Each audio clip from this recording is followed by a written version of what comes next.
Você já foi vítima de bullying no trabalho ou conhece alguém que sofreu algum tipo de violência psicológica ou física?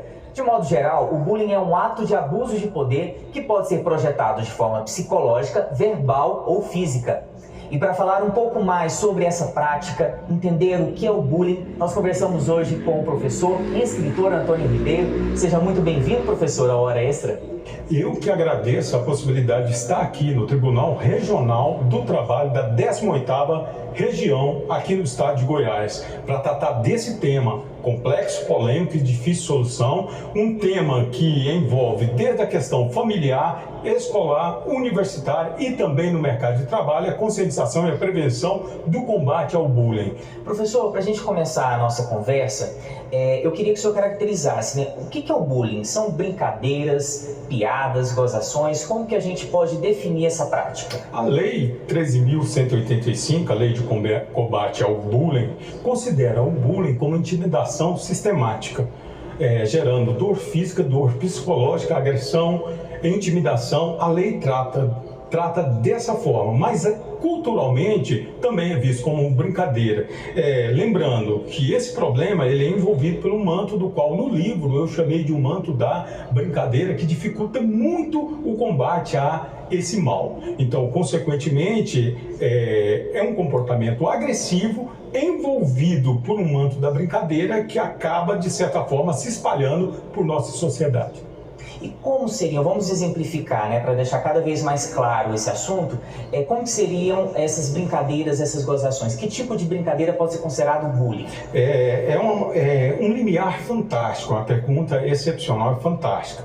Porque para aquele que pratica, na mente daquele que pratica, não é uma brincadeira. Na mente do agressor, ele não acredita que é uma brincadeira, pelo contrário, ele acredita que isso é cultural, ele acredita que isso é do dia a dia, faz parte da sociedade. Quem determina se é ou não um ato agressivo é o agredido. Se o agredido sentiu dor física e dor psicológica, aquilo deixa de ser uma brincadeira e passa a ser uma agressão.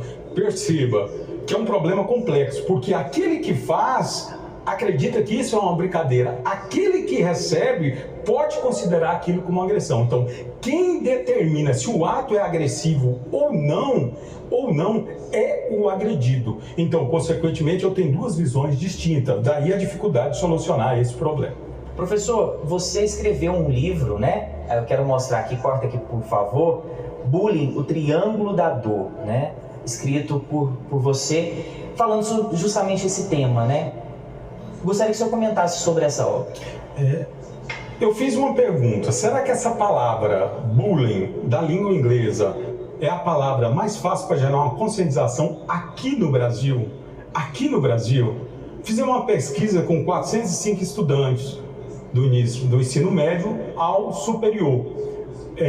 70% tiveram dificuldade de escrever a palavra. Então, consequentemente, temos dificuldade de escrever e pronunciar. E nesse conceito da língua inglesa é visto como agressor e vítima. Nós fizemos a outra pergunta. Então, por que a vítima, quando reage, ataca a todos?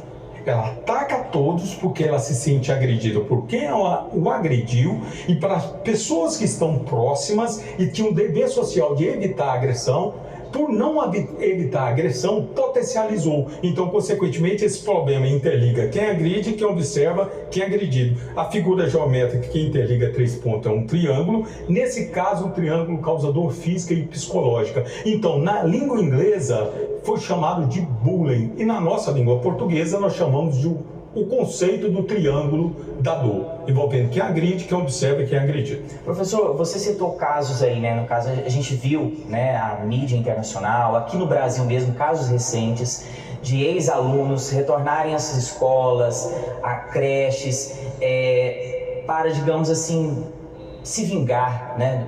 Eles alegam aí terem sido vítimas de bullying em algum momento durante a infância, a adolescência, e voltam e cometem assassinatos, crimes, situações horríveis, né, que a gente vê aí. O bullying ele provoca muitos impactos sobre a saúde mental da pessoa que é vítima? Por vários anos, não só naquele momento, mas por vários anos.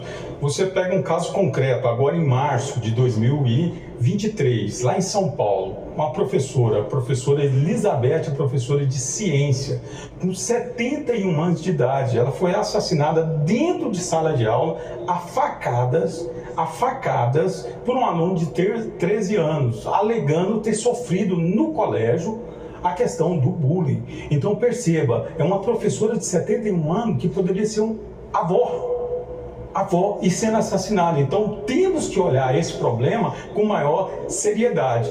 No mercado de trabalho, principalmente dentro do contexto dos Estados Unidos e também aqui no Brasil, de vez em quando, casos de trabalhadores que saem da empresa e voltam para a empresa e ocorre até mesmo um assassinato. Então, consequentemente, temos que pensar nesse problema como algo extremamente sério e não como um manto da brincadeira e algo inofensivo. É o dever da nossa sociedade. A gente vai fazer uma pequena pausa agora e daqui a pouco a gente volta falando ainda mais sobre medidas de prevenção e combate ao bullying no ambiente de trabalho. A gente volta já já, não saia daí.